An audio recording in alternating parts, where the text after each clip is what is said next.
Hey, good afternoon, everybody, and welcome to Automation Fair. We're here to talk about securing what the world relies on.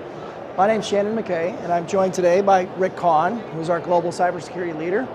And we're going to have a few discussion topics on security and cybersecurity in the marketplace. So to start, and to kick things off, Rick, help us understand what you're seeing in the marketplace, what you're seeing change in the OT cybersecurity landscape today.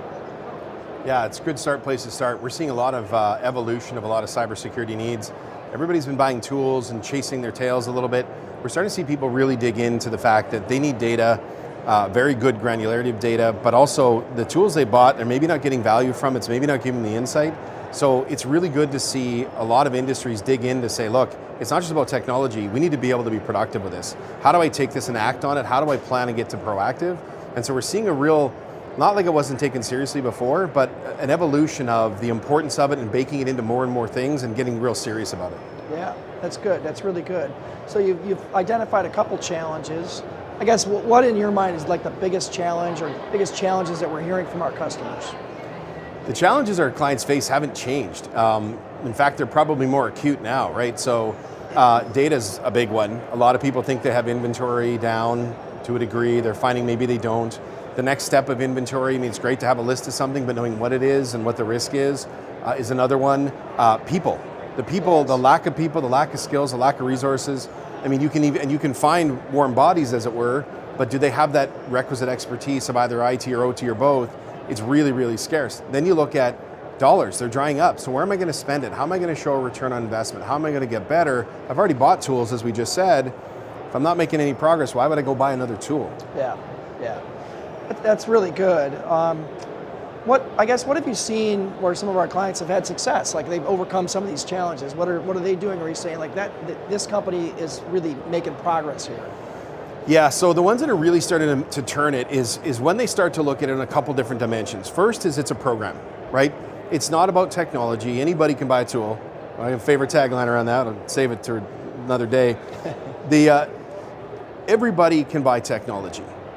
Can we get value from it, right? Are we actually hiring people to go with the new technology rollout? Are we building processes to make sure the technology is applied? Are we measuring to see if we've had an effect, right? Yeah. That's one thing that they're doing. The second is risk context. I've heard so much about context, the word context. Yeah. Everybody can identify risk, a list of obsolete devices, a list of vulnerabilities, a list of missing patches. That's all just confirmation of what we already suspect. Being able to turn that into the ability to make an informed decision, and it's on two horizons actually. The first horizon is in the now. Product notice comes out, a vulnerability gets published, the board's tapping on your shoulder, the insurers want to know what you know. There's a need to be in the immediate now and where we are and assess and triage what we have and what we need to do. But the real leaders are looking 3 and 5 years out. How do we take that context and engineer the next generation of facility, engineer the next upgrade, engineer obsolescence out? How do I go and pick my next firewall vendor, and how do we do an industry best practice network architecture? How do I extend to secure remote access to augment the lack of staff? They're starting to look forward, and it all comes back to that context of the data. Yes. Single lists by themselves aren't. It's the meshing together different concepts. We even had a client the other day talk about geopolitical influences on particular assets based on where they are in the world and what they serve, either militarily or government, right? And I know that's far beyond the cyber, but you have to go beyond an HMI on an island in the Pacific to what it really does to the bigger picture. And that's where people are starting to learn. You alluded to a couple things there. Is there a client case study you can speak to? Not by name, but where a customer's really done some things that are making progress in this area, especially when it comes to, you mentioned data context, but even when it comes to mitigation and taking next steps. Yeah, I love that, and we do. It's unfortunate they weren't here today. We did have a couple of really good use cases and users speak on our behalf today that are starting to get it. But the one that's really leading the pack is one that we've been working with for a number of years. When they started, they thought they had about 4,000 or 5,000 assets. Turns out they have 20,000. Yeah. They were very whack-a-mole reaction. Something would happen. Oh my gosh, what are we doing? Where are we doing? The good news is that they took the time to build out the data model. They have all the data. They then built the context. They know the asset criticality. They know the site value. They even have a cross-reference to the revenue produced by line, by location. which is very valuable when you go to the board and say, I need big dollars because it's at this site or that line. They now have gone from reactive in the now when a product notice comes out or vulnerability is to scheduling updates to software, to users, to system hardening, to replacing switches when outages are known. And they're actually now leading the board with capital planning 3 and 5 years out to get obsolescence and upgrades into the run rate so that they know looking forward into the shareholders, look, we need to keep up and running. It's about resilience, right? Yeah. It's about preparing for the future. And it's also about the next evolution. We've talked a lot about cyber and how that's an underlying thing and you want to protect. It's about uptime. It's about running these plants the way they are. And the last mechanism we haven't talked about is the push to optimization and digitalization. And that's why we're part of the SDO group here at Rockwell now. The Security group is our opportunity to meet clients in their journey where they are and help with that people process technology, because we know that the end game is to now get better throughput from that facility or keep it up longer and more consistently.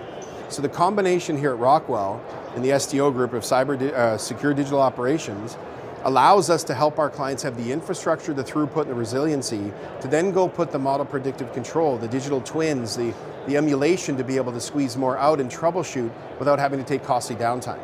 That's really good, and I think your comment about secure digital operations, and then you mentioned secure OT. Yeah. I'm going to flip for just a moment. And what are you most excited about with secure OT? How is that going to help? How are we helping customers with secure OT? For me, and that's a great, secure OT is an evolution of the Rockwell cyber offering. I was part of the Verve acquisition a couple years ago. Hey, Verve's here, yay. We've now managed to get from full circle from a trusted advisor that was a buy, resell, and position things to an owner of an entire program. And the secure OT evolution says that we can come in and help meet our clients, assess, remediate, manage, monitor across NIST, across NIST2, across CRA, et cetera, because security is a program. It's not a point solution. It's not a technology that you put in and you magically get better, which is what, at the beginning question, a lot of people are realizing the hard way. So secure OT allows us to meet our clients at whatever stage of maturity they are, regardless of, backed by Rockwell globally, geography, region, language, regulatory input, et cetera. It really is meeting the clients in the market where they most need it.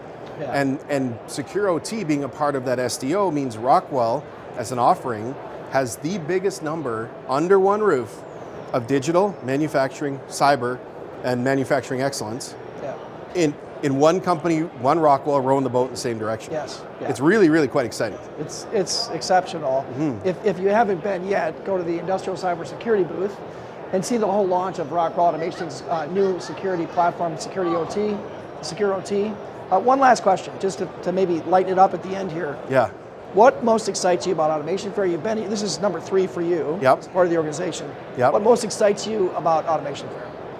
Well, this year, Chicago, so deep dish, right? Yeah. Yeah. Yes. I know my way around a pizza parlor, yeah, right? Yes. No, in all seriousness though, we were out for dinner the other night and I took a picture because literally sitting there were our colleagues from Latin America, from Delhi, from France, right? It's an international thing and we're all the same. We're all struggling with the same thing. So to see your peers, meet people, and then the clients come in and we tell stories and the clients tell each other stories.